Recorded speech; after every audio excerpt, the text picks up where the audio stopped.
L'éducation, c'est de former l'esprit de quelqu'un, développer ses aptitudes intellectuelles, physiques, voire son sens moral. C'est dans cette optique que le collectif Les Psychologues Réunis et l'Association pour une jeunesse sans frontières AJSF organisent en collaboration avec The Influence et Mon Répétiteur une journée d'orientation scolaire et professionnelle à l'endroit de tous les apprenants du secondaire et surtout des bacheliers. Ce jeudi 5 novembre 2020 à l'école CLIRAP à Adido Gomé Doganto. The Future African Leaders Corporation, en relation avec les ODD des Nations Unies, ont pour but principal zéro faim, zéro pauvreté, bonne santé, bien-être, une éducation de qualité et une égalité entre les sexes. Les apports de ce forum. Nous sommes là pour contribuer à l'épanouissement de la jeunesse mondiale, d'orienter les jeunes frères à pouvoir faire les choix de qualité. Ce confie M. Ankra, le président de l'AJSF. Aujourd'hui, nous sommes en 2020 et aujourd'hui, on parle de la quatrième révolution industrielle. Qui parle de la quatrième révolution industrielle parle aussi de l'importance de l'anglais et surtout de l'outil informatique. Nous ne pouvons pas continuer dans l'ancienne école. C'est pour cela que nous voulons orienter nos jeunes frères à pouvoir faire des choix de qualité. Donc c'est très important pour nous, en tant qu'association de jeunesse, de contribuer de cette manière, parce que c'est notre objectif. Et ensemble, je pense que c'est ce qui peut amener et apporter le développement que nous déclamons tout le temps. Donc c'est un peu la raison pour laquelle nous sommes aujourd'hui réunis ici à Kira, pour pouvoir permettre à nos jeunes frères de pouvoir aussi sensibiliser d'autres jeunes, pour pouvoir ensemble arriver au développement durable que nous voulons pour le Togo. Récemment, en mars dernier, j'étais invité par les Nations Unies en Allemagne pour leur assemblée générale. Donc je pense que c'est grâce à quelques compétences personnelles que j'ai et ce que nous faisons comme association qui a permis à ce que cela arrive. Nous ne pouvons pas, en tant qu'association de jeunesse, défendre la cause des jeunes sans réellement participer aux prises de décision. Donc c'est important. Et pour arriver là aussi, il faut des jeunes compétents. Vous ne pouvez pas juste vous lever et développer un État juste comme ça. Il faut des compétences et grâce à la globalisation que nous vivons aujourd'hui, nous pouvons toutefois savoir que le monde devient un. Et c'est pour cela qu'il faut se mettre sur le même pied d'égalité, que c'est la même chose que déclame le ODD 4, qui est une éducation de qualité. Et ensemble, je pense que c'est à travers ces nouvelles orientations et les opportunités que nous avons, surtout dans le domaine de l'informatique, l'intelligence artificielle et autres, que nous essayons de permettre à ces jeunes de pouvoir aller dans ces domaines porteurs. Et aujourd'hui au Togo, il y a plus d'opportunités qu'on ne peut pas éviter de dire. Il y a beaucoup d'opportunités, pas peut-être dans certaines filières, mais quand même, il y a de nouveaux métiers porteurs que nous essayons de toucher du doigt et à travers nos parcours et nos expériences, nos voyages, nous avons vu ce qui se passe ailleurs et nous utilisons ces opportunités pour sensibiliser les jeunes frères à pouvoir aussi aller dans ces domaines. Aujourd'hui, nous voyons au Togo qu'il y a beaucoup de routes qui sont en train de se construire. Le domaine de génie civil, de BTP, ce sont des domaines porteurs. Pourquoi ne pas les parler de comment devenir peut-être architecte et ingénieur aussi en génie civil et autres. Donc il y a beaucoup d'opportunités, à moins qu'ils soient informés. L'information est primordiale. C'est pour cela que nous sommes là aujourd'hui, pour pouvoir les permettre d'avoir accès à ces informations. Comment s'orienter dans telle filière ou telle filière est le gros problème auquel s'exposent nos jeunes d'aujourd'hui et qui les conduisent au chômage. Tout jeune doit faire une analyse méthodique, à savoir quelle filière choisir, se connaître soi-même, ses capacités, ses forces et faiblesses. Suivons le conseiller d'orientation responsable du club Psychologues Réunis, M. Apedo Ama Giovanni. Bon nombre de jeunes, après le baccalauréat, ont souvent tendance à se retrouver à ne pas savoir quoi faire sur le campus. Donc il ne s'agit pas seulement, pour eux ils pensent qu'il s'agit seulement de savoir, je dois faire cette filière, je dois choisir ça, je dois faire ça. Voilà. Donc le but, c'est essayer de leur faire comprendre qu'il y a des aptitudes, des critères qu'il faut respecter. D'abord, il faut essayer de se connaître, savoir quels sont vos points forts, vos points faibles, essayez de faire une étude approfondie sur vous-même. D'abord, par rapport à votre âge, par rapport aux conditions d'accès à certaines filières, par rapport à vos forces et à vos faiblesses, par rapport à vos conditions de santé. Vous devez faire cette analyse méthodique-là sur vous-même avant maintenant de penser à effectuer un choix. Parce que déjà, l'erreur que bon nombre ont fait, c'est de ne pas avoir un projet professionnel. C'est important pour tout jeune, déjà même après le CPD, d'avoir un projet professionnel accompagné par les parents. En fonction de ce projet professionnel, ils savent déjà ce qu'ils envisagent faire comme métier plus tard. Donc en fonction de ça, ils vont chercher des informations sur ce métier, les filières qui conduisent à ce métier, la série qui conduit à cette filière-là, et maintenant faire une analyse méthodique. Si cette analyse ne peut pas être faite par eux-mêmes, vous savez, les spécialistes sont là pour essayer de les accompagner à l'aide de tests psychotechniques, à l'aide de tests d'aptitude, pour essayer de voir ce qui correspondrait mieux à ces jeunes-là. The Influence, une plateforme de renforcement de capacités pour les jeunes, apporte les solutions en termes de développement personnel dans la vie des jeunes. Faire tout ce qui va dans l'intérêt des jeunes. Le responsable du concept The Influence, M. Aguidi César, fait appel aux jeunes d'intégrer leur concept qui est très avantageux et surtout dans le développement personnel et dans le renforcement des capacités. Alors, le concept de Influence est une plateforme de renforcement des capacités pour les jeunes. Aujourd'hui, nous avons différents problèmes liés à la jeunesse et qui résultent de la société, sur l'influence de la société sur eux. Ce qui prouve que l'influence que vous avez, ou bien l'influence sous laquelle vous êtes exposé, peut transformer votre caractère ou peut déterminer vos actions.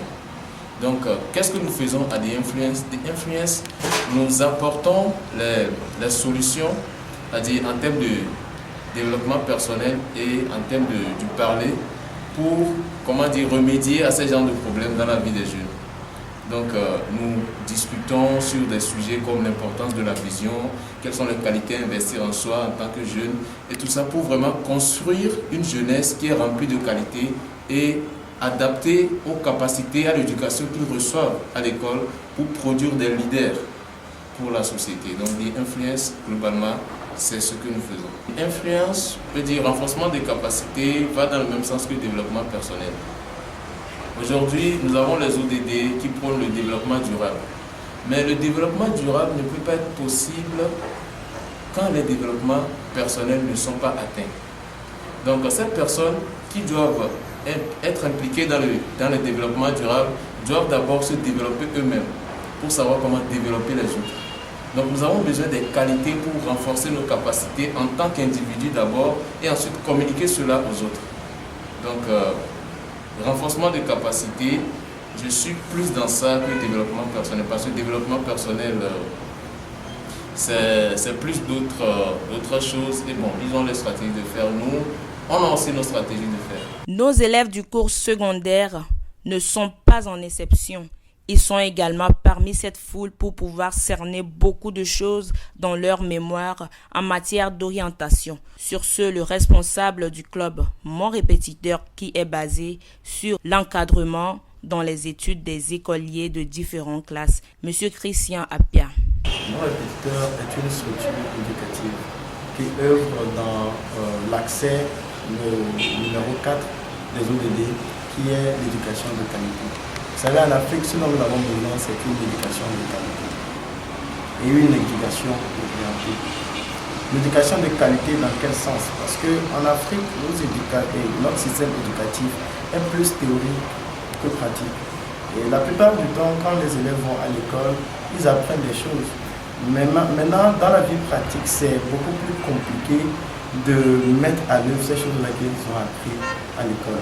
À l'école, on est des spécialistes de la craie. Nous faisons même des expériences chimiques au tableau avec la craie, sans pour autant connaître ses composants chimiques et savoir réellement comment est-ce que cela fonctionne. Nous avons étudié au collège, on nous a parlé de transistors, de quoi, d'émail, de quoi. On ne nous a jamais vu de nos propres yeux. Et ceci ne favorise pas, la curiosité et l'esprit d'initiative, d'éveil, de créativité de l'apprenant. Donc qu'est-ce que mon répétiteur fait? Mon répétiteur se met dans ce cadre-là d'aider la jeunesse togolaise, d'aider le ministère de l'Éducation à peaufiner sa politique d'éducation. Et le premier défi, c'est le manque d'encadrement scolaire. En fait, dans nos établissements, surtout publics, vous avez par exemple un seul professeur pour 100 élèves. Et 100 élèves veut dire 100 manières de penser, 100 comportements différents, 100 psychologies différentes, parce qu'aucune personne n'est la même. Donc pour qu'un seul professeur puisse faire comprendre quelque chose à 100 élèves dans un temps record, c'est un peu compliqué. Les participants sont très ravis de cette organisation qui d'ailleurs les a déjà formés à savoir comment s'orienter dans une filière pour ne pas être exposés aux différentes difficultés de la vie. D'abord, je tiens à dire que cette organisation, cette organisation, ça a été bien structuré parce que moi je ne m'attendais pas, même avec l'invité des psychologues et tout, mais quand je suis venu, j'ai appris que pour choisir une filière campus, nous devons voir nos pensions et autres, ce que nous devons faire pour l'avenir. Donc, en entretien, j'ai vu que c'est seulement à l'étranger que nous pourrons développer nos capacités et autres. Donc, on pourrait le faire aussi au pays. Donc, moi, après, quand j'ai écouté, je me suis dit que j'allais faire le 3 campus. L'Afrique, un continent rempli de richesses.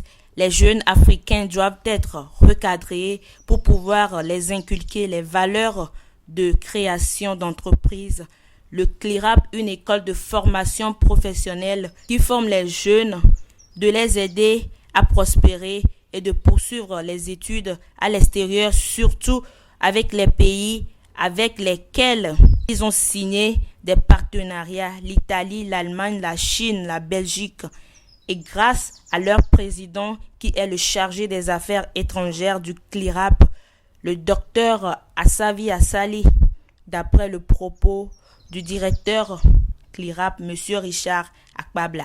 Ces jeunes-là, qu'on voit aujourd'hui, qui meurent dans le désert, qui meurent dans l'océan, au niveau de la Libye, au niveau de Lampedusa, parce qu'ils veulent avoir cette chance-là de continuer en Europe, de travailler en Europe, mais ils sont mal informés. Donc CLIRAP se tient comme le bâton de l'aveugle en apportant la bonne information à cette jeunesse africaine qui a cette faim, ce désir inlassable, insatiable d'aller se faire former en Europe et revenir développer son continent. Donc l'intention de CLIRAP à la base, c'est de donner l'opportunité, entre guillemets, légale aux jeunes et les accompagner quand ils vont faire leur pas vers l'Europe, continuer les études et revenir développer en soi le continent. Parce que nous sommes sans savoir qu'aujourd'hui, le développement de l'Afrique ne se fera que par les Africains. Ayant conscience de ce fait, depuis la base, nous avons trouvé des moyens assez idoines pour pouvoir les accompagner, telle la connaissance européenne. Parce que nous savons et nous sommes conscients qu'avec un ingénieur formé peut-être en Italie, un ingénieur formé peut-être en France, dans le domaine de l'agriculture, un ingénieur agronome, quand il revient, il retrouve sa terre, il saura comment transformer cette terre-là et la rendre utile, productive et assez riche pour notre cher continent. C'est d'abord d'encadrer ces jeunes-là, on essaie de leur rendre les informations assez utiles en essayant d'abord de rediriger leurs pensées, recanaliser leurs réflexions, de refuser de penser comme si, voilà, après le bac, il faut juste aller à la recherche des diplômes et après critiquer le gouvernement, critiquer l'État, critiquer les instances politiques. Mais on veut leur faire savoir, les inculquer ces valeurs-là, que voilà, après votre diplôme, pensez déjà créer. Avec ce que vous avez, vous pouvez déjà créer quelque chose et employer maintenant d'autres. Et ainsi vous éradiquez non seulement la pauvreté, mais vous créez à vous-même de l'emploi et vous vous rendez riche. Donc je pense que dans cette ordre d'idée-là, cette jeunesse a ce genre d'informations, ils ont cette manière de penser, ils sont déjà riches dans la tête. Il va falloir juste leur accompagner des actions, ce que CLIRAP se tient fort à faire et leur rediriger vers leurs objectifs.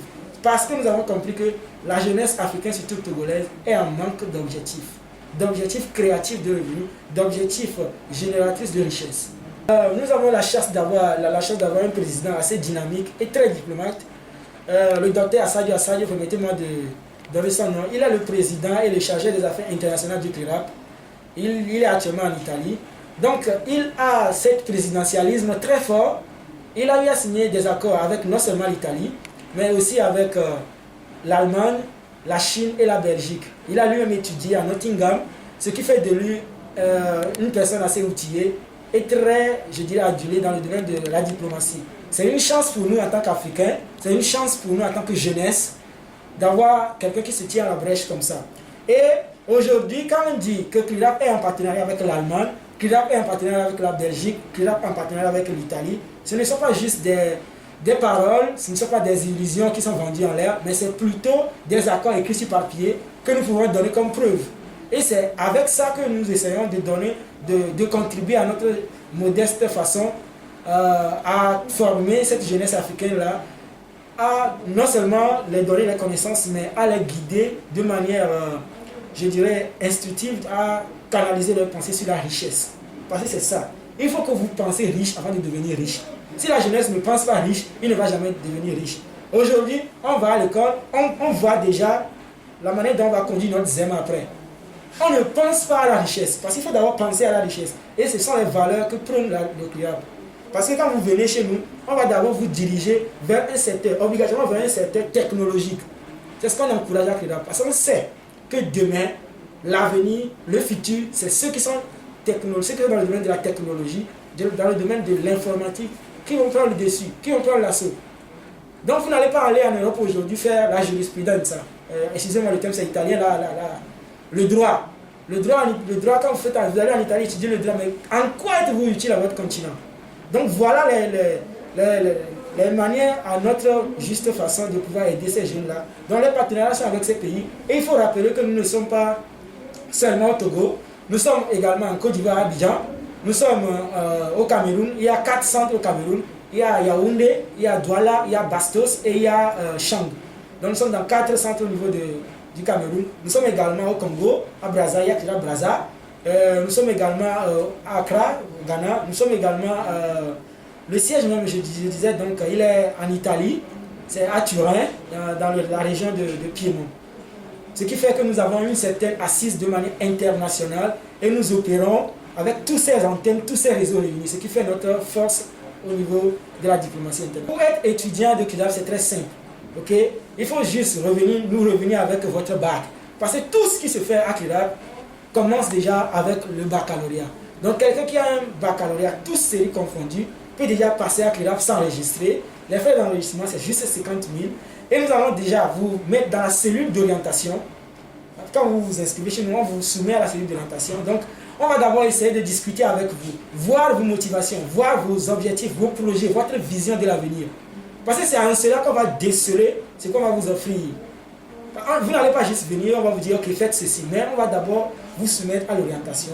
Et de là, on va voir quelles sont vos compétences, quels sont vos prérequis, quelles sont les choses que vous pouvez déjà faire.